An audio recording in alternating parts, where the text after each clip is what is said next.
આજે કાલોલ નગરની સામાન્ય ચૂંટણીમાં એક ઐતિહાસિક જીત થવા બદલ નગરની જનતાનો હું આભાર માનું અને એવી એક જીત થઈ કે અહીંયા નગર પંચાયતના જે પ્રમુખ બનવાના છે એ એસસી સીટ છે, દલિત સમાજ, તો 5 અમારા મુસ્લિમોની બહુમતી ક્યારેય પણ ભારતીય જનતા પાર્ટી જીતી નહીં શકે, છતાં 5 નંબર 4 નંબર અને 6 નંબરના મુસ્લિમ સમાજે ભારતીય જનતા પાર્ટીનો ખેસ પહેરી જય શ્રી રામના નારા બોલી અને અમારા ઉમેદવારને 600 થી ઉપર વોટ લીડ આપીને જીતાડ્યા। આ એક ઐતિહાસિક ઘટના કહેવાય। 18 વર્ષ એક મંચ ઉપર આવી કાલોલમાં મતદાન કર્યું, એ આખા દેશમાં એક દાખલો છે। કોંગ્રેસ તો ધરમૂળથી હવે કાઢી નાખી છે।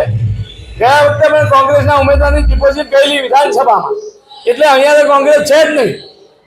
અપક્ષો હતા, પોતાની મેલી મુરાદ સિદ્ધ કરવા માટે ખડા ઊભા થઈ ગયેલા, પણ પ્રખર ઝંઝાવતી પ્રચારમાં મારો રાત દિવસનો પ્રવાસ નરેન્દ્ર મોદીના વિચારધારાને અમે ઘરે ઘરે પહોંચાડી, એનો બહુ મોટો અમને ફાળો મળ્યો અને જીત લગી અમે પહોંચી ગયા।